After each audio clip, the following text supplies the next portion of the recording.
Hi everyone, I'm back with Nusantara Folktales, and I've been ill, as you can see, but I feel okay right now, so I thought I could just do a quick video.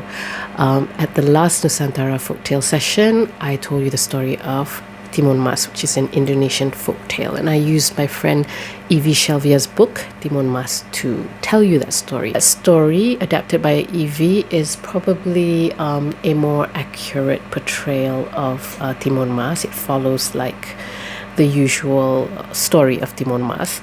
But I also wanted to tell you my adaptation of Timun Mas, which I wrote a few years ago, a long time ago actually, in 2018. And it is a modern adaptation of the story. And I just wanted to read it to you because I wanted to show you how these folk tales can be adapted to suit modern audiences. Now, a long time ago, Fixi Novo used to do anthologies like this one. And whenever they had a call out, us aspiring authors would be very excited, and we would send all our short stories hoping to get into the anthology. And mine got into this one, which I'm really happy about. This is The Little Basket, New Malaysian Writing from 2018. A long time ago, pre-pandemic, when the world was totally different from what it is today. So my adaptation is called A Pot of Seeds for the Ghost Man. I'm just going to read it. I'm going to read it quickly while I'm still feeling okay before I collapse, okay? So enjoy. The girl was born under a sky filled with glittering stars, the kind of clear midnight sky that exists only in the countryside, far from the bright lights of a sinful city. With her first breath, she screamed, perhaps already aware of the fate that awaited her. As soon as the umbilical cord was severed, greedy hands whisked her away, so she never knew the feel of her mother's skin or the sound of her voice. Tick-tock, tick-tock went the clock, marking time till she reached the magic age when she would be ripe and ready to be plucked and plundered by the ravenous men of this world. But first, the girl had to grow up, and she had to be groomed. The girl came under the care of Mama, who raised her in a small terrace house at the end of a lonely road just outside Kuala Lumpur. Here, no stars glittered in the sky, for the sins of the city burned bright and obscured the heavens. Mama gazed at the bundle of joy in her arms and whispered a little prayer, hoping that it would be different this time. She was tired of raising lambs for the slaughter. The ghost man came that week to see the baby he brought from the village up north. She called him the ghost man on account of his eyes, which bored holes into your head and filled you with nightmares, and his long, bony fingers, which made your skin crawl. His brow crinkled as he looked at the girl, but he did not touch her. He never did, not till they came of age. He left extra cash to pay for the nappies and milk and said he would ask the contractor to come later that week to fix the leak in the roof. He was always attentive when she was rearing new girls, and then he left to attend to his many businesses, nightclubs, casinos, brothels, and the numerous other ways he made his money. Lust and greed created a high demand, and he had the means to supply the market. After that night, she didn't see the ghost man for a long time, which was something to be grateful for. Mama named the child Mas Ayu, and she grew into a pretty young thing, curious and smart. She reminded Mama of another little girl she had loved a long time ago. That girl also had wavy locks framing her cheeks and deep dimples which appeared when you least expected. Mama hadn't been able to save that girl. How do you save someone from something you have no control over? Nevertheless, Mama didn't waste time, and even though Mas could not possibly know what she spoke of, Mama began to tell her about the seeds and the spices she would need to use. This is how it should smell when it's pounded. Feel it, sayang. Mama took the baby to the back garden and placed her in a tiny baby chair. She wanted to show the girl how to slaughter a chicken. The knife must be razor sharp, and then you place the blade just here, she said, pointing to the jugular vein. Mas cooed and waved at Mama as blood spurted out of the chicken's neck. Each evening after the sun had set, she massaged the baby's legs and back with her special oils, willing the muscles to grow strong and supple. When Mas grew older, she turned the garden into a ramshackle nursery with old tires and planks of wood. She played with the child for hours. She gave the child the best food to make her grow strong. And at night, Mama told stories of monsters, demons, raksaksas, and ghostmen. Not to scare her, but to warn her. "I want to kill the monster, Mama," proclaimed Mas one night. Mama smiled. "You will, sayang. One day you will." Time passed and the girl grew up. Her baby's cheeks vanished, soon to be replaced by soft, smooth skin. Her wide, innocent eyes turned sharp and wily. The swell of her bosom grew with each passing day, and the girl acquired the quiet power possessed by women on the cusp of change. Mama knew that her time was almost up when the ghost man began to visit more often. He would sit and watch the girl with hungry eyes. "Mas, come sit next to Uncle," he said, patting a spot next to him on the same bench. Mama's legs froze as steel fingers clutched at her heart. Mas was hanging out the laundry and set her jaw in a hard line when he spoke to her. "Careful, Mas. Don't let him know how you feel," Mama pleaded to herself. Mas took a breath and softened her expression. She watched Mas hesitate before approaching the ghost man. He spoke to the girl in hushed tones, and then the ghost man took out his wallet and gave Mas some money. That night, Mama took out her special batu lasong, the one she didn't use for cooking. With trembling hands, she reached out for a small tin and shook out a pot of seeds from a plant she had been harvesting in the garden for the last 17 years.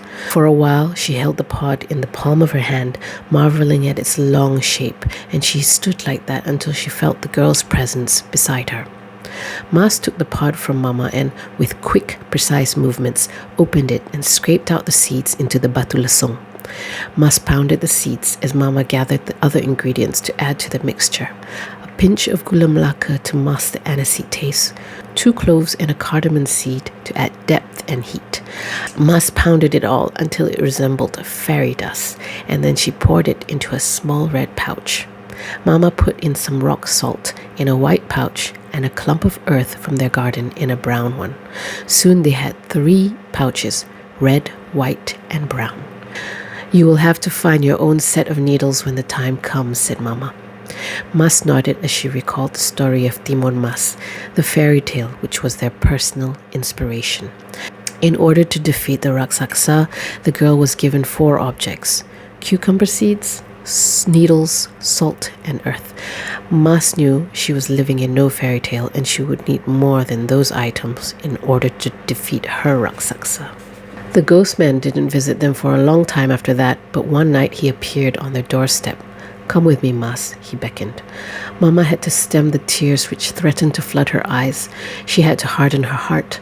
17 years they had prepared for this night. Mas kissed her Mama's cheeks and whispered in her ear, "I love you." The ghost man drove Mas to his big house on the hill in the city. It was dark and no one else was home. He smiled his slippery smile and bade her to come in. He wasted no time and in the living room turned the girl around to face him and ran his skeletal fingers over her cheeks. "You are mine now, Mas," he whispered, and this made her angry, but she hid it, controlling the thudding of her heartbeat. "Let me make you some tea." She forced herself to smile at the ghost man.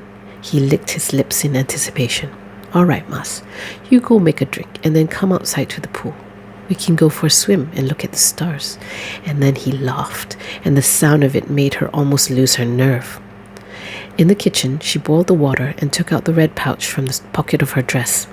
As she waited for the water to boil, she searched the kitchen for a needle, the last item she needed. Opening a drawer, she found a small knife. She held it in her hands, testing the sharpness of its blade against her fingertips. "This will do," she thought, and she poured the contents of the red pouch into a cup of boiled water. She added a tea bag to flavor the drink and walked out to the swimming pool. The ghost man was sitting on a lounge chair having a cigarette. He smiled at her and took the cup of tea, placing it on the table next to his chair. "Come and sit here, girl," he said, patting his lap. She did not want to touch him. "Why don't you drink your tea before it gets cold?" she said. Something in her voice made him look up. Did you just tell me what to do? He asked. His words dripped with menace. She took a deep breath and shook her head. Then she smiled, and those deep dimples stood out and surprised him. With a quick, graceful movement, she took off her dress to reveal her bra and panties. She giggled and then jumped into the swimming pool. When she resurfaced, she heard his laughter ringing through the night air. "Oh, Mas, I would really like having you around." And then, without thinking, he reached out for his cup and put it to his lips. He drank. She watched him and splashed around and willed him to drink some more. The ghost man drank and watched her as she twirled and played in the water. "Come on out of there. Come and sit on my lap," he commanded. His voice had turned husky and the hunger returned to his eyes. She ignored him and dived under the water once again, pretending that she was a mermaid swimming in the sea. All the while, she was counting down the seconds. The poison was strong. It would take just a sip to paralyze him, but she did not know how long it would take. They had experimented on chickens, but never on a grown man. "Mas, come here." He sounded more annoyed. "I want..." A cough and a pause. Mas peered at him from below the surface and saw the ghost man clutching his chest. What's happening?" He fell off his chair and landed on the ground. That was when she emerged out of the pool, wet and glistening. She could see the ghost man gasping for breath. "I give you my pot of seeds," she said. He looked at her puzzled as she bent down to retrieve the knife from the folds of her discarded dress. "Now you take the thrust of my needles." She grabbed his hair, lifted his head, and with one swift movement, severed the carotid artery in his neck. She had done it so often on the chickens at home that she did not even blink as the blood gushed out. She rolled him towards the edge of the pool and shoved him into the water. Then she took out her white pouch and poured the salt into the water. "I give you my pinch of salt." The ghost man died at some point. Whether it was from the poison, the slashing of his throat, or the drowning, she wasn't sure. When it was quiet once more, the girl hauled the body out of the pool. He was heavy, but she was a strong girl. Her mama made sure of it. She dragged him to the garden and left him there under the dead leaves and branches. She took out her last pouch, the brown one, and threw the soil over the dead man. "Finally, I give you this earth." Later, Mama came to fetch her. They embraced and then vanished into the dark to find a place where the stars glittered all night long. The end.